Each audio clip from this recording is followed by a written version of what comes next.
The smartphone slipped from my trembling hands. 25 seconds of audio had just destroyed 25 years of marriage.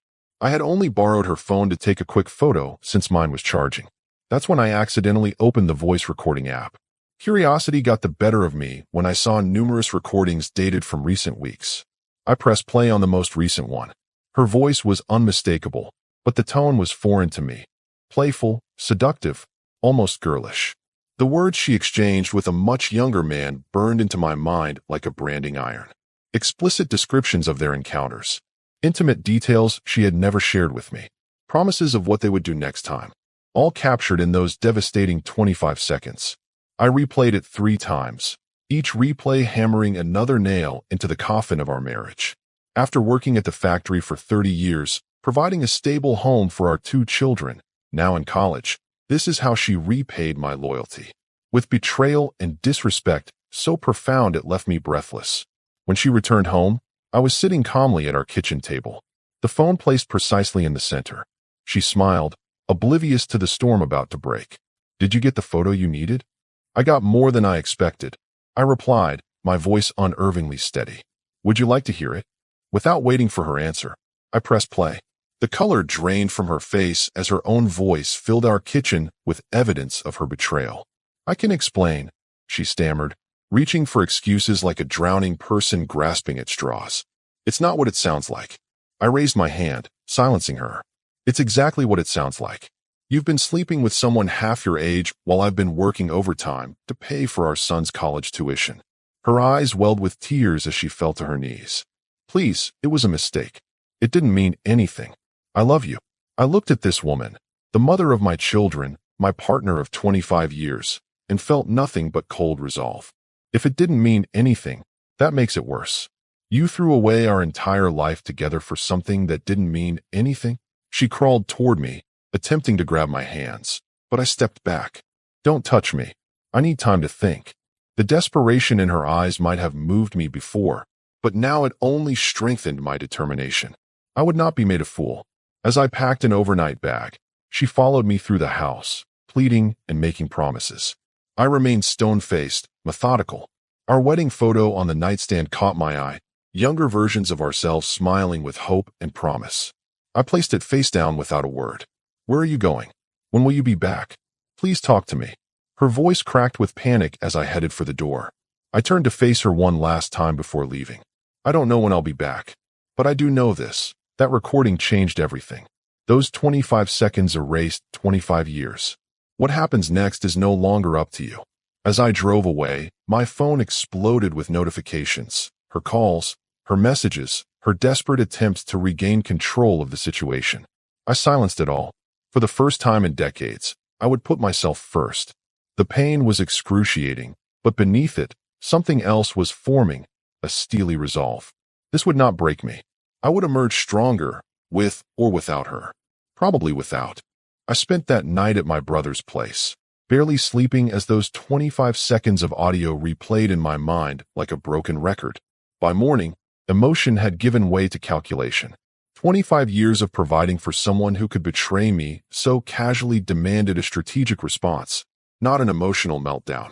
My brother, seeing my resolve, connected me with his friend, a divorce attorney known for his ruthless efficiency. "Document everything," the attorney advised during our discreet meeting. "Access joint accounts, secure your assets, and most importantly, save that recording." Meanwhile, my phone continued to overflow with her messages. Tearful voicemails, desperate texts, promises of change. I read and listened to them all with detached curiosity, as if studying the behavior of a stranger. This woman was no longer the person I thought I knew for over 2 decades. I called my son and daughter separately. They deserved to hear the truth from me, not through gossip or her manipulated version of events. "Dad, what's going on?" "Mom's been calling me hysterical," my son asked, concern evident in his voice. "Your mother has been having an affair with a younger man," I stated plainly. I found explicit recordings on her phone. "I'm considering divorce." The silence that followed was profound. Then came their reactions: shock, anger, disbelief. Not at me, but at her. "She did what?" My daughter exploded. "After everything you've done for us?" For her, their immediate support was a balm to my wounded pride. Neither tried to convince me to reconcile or work things out. They understood the magnitude of the betrayal. My son even offered to come home from college that weekend to be with me. I declined. This was my battle to fight. 3 days after my departure, I returned home without warning. She rushed to me, eyes puffy from crying, hair disheveled. "You came back," she whispered, relief flooding her face. "I came for my documents and to discuss practical matters." I clarified, watching her hope crumble. "Nothing more." She followed me around the house like a shadow. "Please, we need to talk about this. 25 years together has to count for something." I turned to her, eyes cold. "Those 25 years counted for nothing when you were whispering obscenities to your boy toy." Her face flushed with shame. "He meant nothing to me. It was stupid. I got caught up in the attention. He's young and—" "Spare me the details," I interrupted. "I heard enough in that recording. Did our children mean nothing too? Our grandchildren someday?" She collapsed into a chair. "He's gone anyway. As soon as everything came out, he blocked my number. He was just using me." I couldn't help but laugh, a harsh, bitter sound. "And that's supposed to make me feel better? That you weren't even betraying me for someone who actually cared about you?"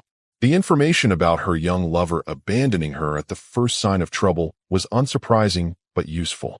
The attorney had mentioned that if her affair partner had been planning something more, perhaps financial exploitation, it would strengthen my position. "Who else knows?" I demanded. "No one," she whispered. "I swear." "Good. Keep it that way for now." As I gathered my essential documents, she made one last desperate attempt. "Can't we go to counseling? I'll do anything. Please. 25 years, 2 children together. Don't throw that away." I paused at the door, turning to face the woman who had once been the center of my world. "I didn't throw anything away. You did. With every secret meeting, every lie, every moment of that recording. I'm just acknowledging what's already broken beyond repair." The look on her face as I walked out, that mixture of desperation and dawning realization that her actions had consequences she couldn't charm or cry her way out of, strengthened my resolve. The man who had left this house 3 days ago had been shattered by betrayal. The man returning to his brother's spare bedroom was forged from those broken pieces, harder and more determined than ever. A week passed.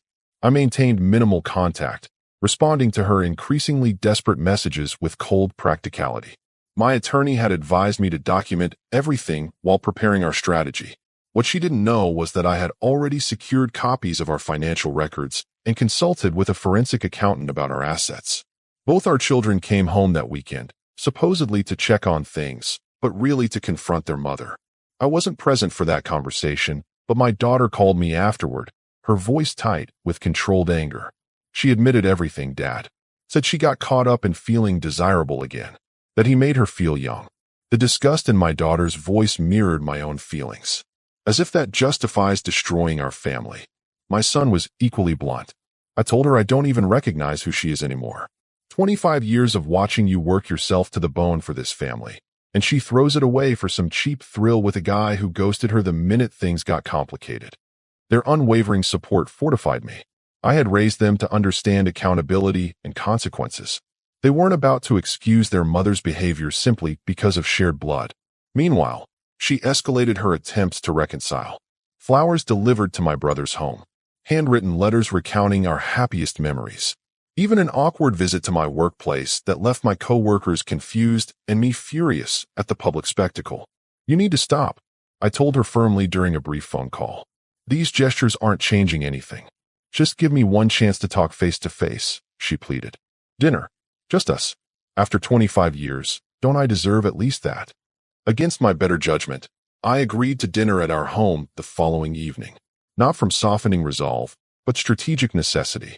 There were practical matters to discuss, and I needed to gauge her state of mind before proceeding with the next phase of my plan.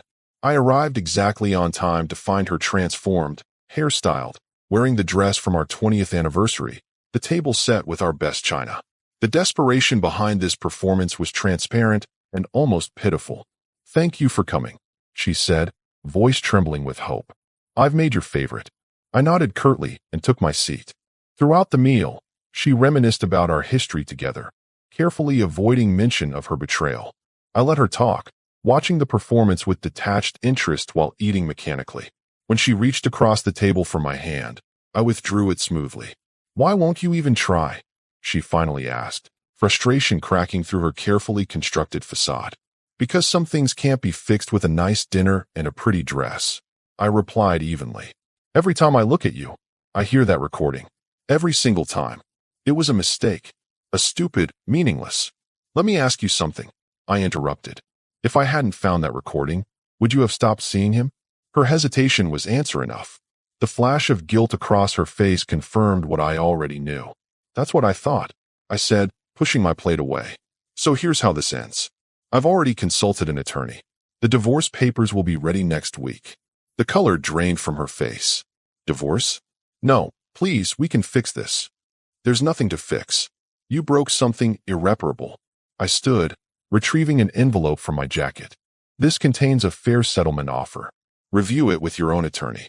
She knocked her wine glass over in her haste to stop me from leaving, red liquid spreading across the white tablecloth like blood. You can't just throw away 25 years. I looked at her calmly, unmoved by the tears streaming down her face. I'm not throwing away anything. I'm acknowledging reality. Our marriage ended the moment you decided your vows were optional. And the kids? Have you thought about how this will affect them? They know everything. They support my decision. Her shocked expression confirmed she hadn't expected this. They're adults who understand that actions have consequences, even for their mother. As I walked toward the door, she called out one last desperate plea. What about forgiveness? Doesn't 25 years earn me at least that? I paused, turning back to face her one final time. Forgiveness is possible. Rebuilding trust after it's been completely shattered isn't. I forgive you for being human and making a terrible choice. But I respect myself too much to pretend we can go back to what we had. The sound of her sobbing followed me out into the night. For a brief moment, a lifetime of memories threatened to weaken my resolve. Then those 25 seconds of audio echoed in my mind once more, drowning out 25 years of what I now recognized as an illusion. The divorce papers were served exactly 2 weeks after I discovered the recording. Her reaction was a storm of emotions, disbelief, anger, bargaining, and finally, a crushing realization that I was serious. Unlike many men in my position, I didn't seek to punish her financially. Despite my attorney's suggestions to leverage the infidelity for a more favorable settlement, I wanted only what was fair. Half our assets, a clean break, and the dignity to walk away with my head held high. She hired an attorney who specialized in reconciliation attempts, a tactic that both amused and irritated me. My client believes this marriage is salvageable, her lawyer stated during our first mediation session. My attorney, a no-nonsense woman in her 50s, responded without hesitation. My client disagrees. He has evidence of infidelity that would be extremely damaging if made public. We suggest focusing on an equitable division of assets rather than false hope. I watched my wife's face crumple at the implied threat. I had no intention of playing the recording for anyone else. The thought was nauseating, but she didn't need to know that. Sometimes leverage is more powerful when left unexercised. Our children's reactions continued to surprise me. Rather than attempting to mediate or push for reconciliation, they remained firmly in my corner. My son, usually the more reserved of the two, confronted his mother during a tense family dinner. How could you do this to Dad, he demanded. After everything he's sacrificed for this family, working overtime, never complaining, putting our needs first for 25 years. She dissolved into tears, unable to meet his gaze. You don't understand. Marriages are complicated. My daughter scoffed. There's nothing complicated about keeping your vows.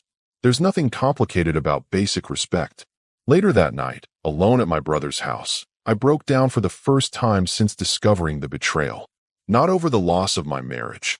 That grief had calcified into something harder, but from gratitude for raising children with such strong moral compasses. Despite everything, I'd done something right. The next day brought an unexpected development. A young man appeared at my workplace, nervous and fidgeting. It took me several moments to realize who he was. The voice from the recording. Her lover. Can we talk? He asked, eyes darting around nervously. I led him to my truck in the parking lot, curiosity overriding my disgust. He couldn't have been older than 30, with carefully styled hair and an expensive watch that suggested aspirations beyond his means. I wanted you to know it's over, he began. Completely over. That's not why you're here. I replied, studying him with cold detachment. What do you want? He swallowed hard. She's been threatening to tell my fiancée if I don't see her again. Said she'd show up at my job, create a scene. The absurdity nearly made me laugh. So the woman who betrayed her husband of 25 years is now being betrayed by her lover? Poetic. I never meant for it to get serious, he stammered. It was supposed to be just. He trailed off, perhaps realizing how his words would sound. Just what? A conquest? A game? My voice remained steady despite the rage building inside me. You targeted a married woman twice your age for what, exactly? The thrill. He looked away, shame evident in his posture. I heard she came from money. That you both did. I thought maybe. Again, he couldn't finish. The truth clicked into place. This wasn't just an affair, it was a calculated attempt at financial exploitation. The expensive watch was probably a gift from her. The attention, the flattery, the explicit messages, all tools to manipulate a woman going through a midlife crisis. Get out of my sight, I said quietly. Deal with your own mess. And if you ever contact me again, I'll make sure your fiancé, your employer, and everyone you know hears exactly what kind of man you are. He scrambled out of my truck, relief and fear battling across his face. I sat there long after he left, processing this new information. She hadn't just betrayed me for passion or midlife restlessness. She'd been manipulated by a con artist who'd targeted her vulnerability. It didn't excuse her actions, but it added another layer of pathetic tragedy to the situation. That evening, I received yet another pleading call from her. This time, I answered. I know about his plans, I said without preamble. Your boy Toy was using you for money. Did you really think a man his age was genuinely interested in you?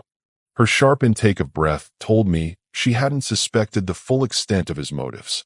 How did you find out? He came to see me. Apparently, you've been harassing him since he dumped you. The silence on the other end stretched for several seconds. I made a terrible mistake, she finally whispered. Yes, you did, I agreed. And not just with me. Your dignity, your relationship with our children, all sacrificed for someone who saw you as nothing but a potential payday. Her sobbing was the only response. For the first time since discovering the betrayal, I felt no satisfaction in her pain. Only a hollow weariness and the certainty that my decision to end our marriage was the right one. The divorce proceedings moved forward with surprising efficiency. By month 3, we were finalizing the division of assets. Our home was on the market, and I had found a modest apartment close to my workplace. The adjustment from 25 years of marriage to sudden solitude wasn't easy, but each day grew more manageable than the last. My coworkers noticed the change in me. Not just the obvious circumstances of my separation, but something deeper. You stand taller now, my supervisor commented during a lunch break. More confident, somehow, despite everything. He wasn't wrong.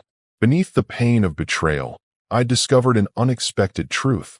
I was stronger than I'd realized. For decades, I defined myself primarily as a husband and father, roles I'd performed with diligence and pride. Now, forced to redefine myself, I was discovering aspects of my character long suppressed under the weight of responsibility. I joined a gym for the first time in my life. Started reading books that had gathered dust on my nightstand for years. Reconnected with old friends who'd fallen by the wayside as marriage and parenthood consumed my time. Small changes, but significant ones. Meanwhile, she continued her campaign for reconciliation with increasing desperation. When the divorce papers were nearly finalized, she appeared at my apartment unannounced, looking haggard and thin. Please, just talk to me, she begged from my doorway. 5 minutes. Against my better judgment, I let her in. She'd aged visibly in the months since our separation, the confident woman I'd married now replaced by someone brittle and frantic. I've started therapy, she announced, perching nervously on the edge of my couch. I'm working through why I did what I did. The need for validation, childhood abandonment issues, fear of aging. Stop, I interrupted firmly. I'm not interested in the psychological autopsy of our marriage. What's done is done. But if you understood why, understanding why wouldn't change anything. I kept my voice level despite my rising irritation. The trust is gone. Completely and irreversibly gone. She looked around my apartment, sparsely furnished but neat, devoid of the mementos and photographs that had cluttered our marital home. You've really moved on, haven't you? I'm trying to, I answered honestly. Every day. The kids won't speak to me, she said quietly. Not really. They go through the motions at family gatherings, but there's nothing behind it. For the first time, I felt a flicker of sympathy. They're adults processing a painful situation. Give them time. Will they forgive me? Will you? I considered her question carefully. Forgiveness isn't the issue. They'll forgive you eventually because you're their mother. I've already forgiven you because holding on to anger would only hurt me more. But forgiveness doesn't mean restoration. Some bridges stay burned. Tears welled in her eyes. 25 years together means nothing to you? It meant everything to me. I corrected her. That's why your betrayal hurt so deeply. That's why we can't go back. She stood abruptly, anger flashing through her grief. You're punishing me. One mistake. It wasn't one mistake. I cut in, my calm facade finally cracking. It was hundreds of individual choices. Every secret meeting, every lie about where you were going, every time you deleted messages or took calls in another room. And let's not forget that recording. Those weren't the words of someone making their first mistake. The truth of my words hit her like a physical blow. She sank back onto the couch, the fight draining from her posture. I thought we would grow old together, she whispered. So did I. She left shortly after, our conversation having changed nothing except perhaps giving her a clearer understanding of the finality of my decision. As I closed the door behind her, I felt an unexpected weight lift from my shoulders. For months, I'd carried not just my own pain, but a sense of responsibility for hers as well, a habit from 25 years of marriage that proved difficult to break. That night, I received separate calls from both my children. Mom showed up at my apartment crying, my daughter reported, saying you were being cruel and unforgiving. What did you tell her? I asked. That she's lucky you're being as fair as you are with the settlement. That many men would have tried to punish her financially. My daughter's practical nature had always reminded me of myself. My son's call came later. Do you think you'll ever take her back? He asked hesitantly. No, I answered without hesitation. Some things can't be undone. Good, he said, surprising me.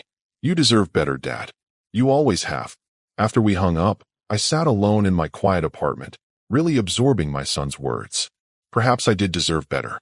Not just a faithful partner, but a life where I prioritized my own happiness alongside my family's needs. The betrayal had shattered my world, but from those fragments, perhaps a better life was possible, one built on my own terms. 1 year after discovering those fateful 25 seconds of audio, the divorce was finalized. The family home had been sold, assets divided, and separate lives established with minimal ongoing contact. I had moved from my temporary apartment to a small but comfortable house closer to both my children. At 53, I was rebuilding a life I'd never planned for but was determined to embrace.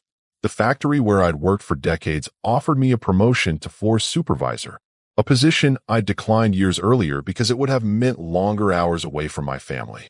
This time, I accepted. The increased responsibility and salary became unexpected benefits of my new independence. My relationship with my children had evolved as well. No longer just dad. I'd become someone they sought out for advice, company, and genuine friendship. My daughter had helped me furnish my new home, laughing at my complete lack of decorating sense. My son invited me to weekly dinners at his apartment, where we discussed everything from his career aspirations to football. As for their mother, the initial frost had gradually thawed. Both children maintained relationships with her, though marked by a new wariness that hadn't existed before. She's trying, my daughter reported during one of our coffee meetups. Therapy, volunteer work, even started taking classes at the community college. I'm glad, I replied sincerely. Despite everything, I didn't wish her ill. She was the mother of my children, and 25 years of shared history couldn't be erased, even if the marriage could. The anniversary of the discovery, a date etched in my memory, brought an unexpected visitor to my doorstep. She stood there looking nothing like the desperate, disheveled woman who'd pleaded for reconciliation months earlier. Her hair was styled differently, her clothes more professional than the somewhat desperate attempt at recapturing youth she'd worn during the affair. May I come in? She asked quietly. Just to talk. I hesitated, then stepped aside. Curiosity, not longing, motivated my decision. She settled into an armchair, glancing around my living room with interest. Nice place. Very you. Thank you, I replied, offering her coffee which she accepted with a nod. What brings you here today of all days? You remember the date. It wasn't a question. Some dates stick with you whether you want them to or not.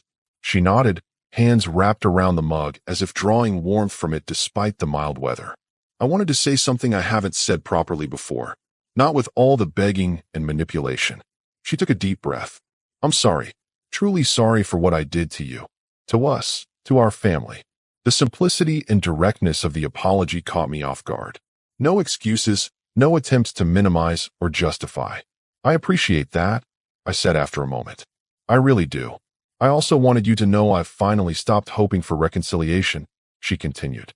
It took a long time and a lot of therapy to accept that some damage can't be repaired.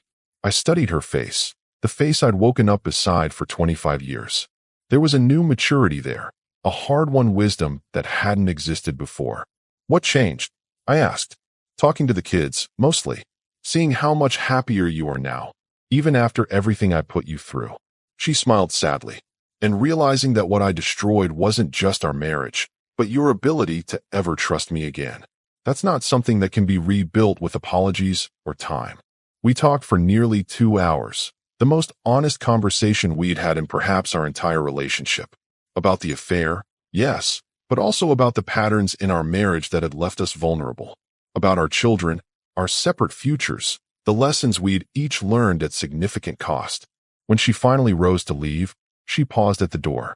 There's one more thing I wanted to ask. Not for reconciliation, she added quickly, seeing my expression. Just, do you think you could ever forgive me?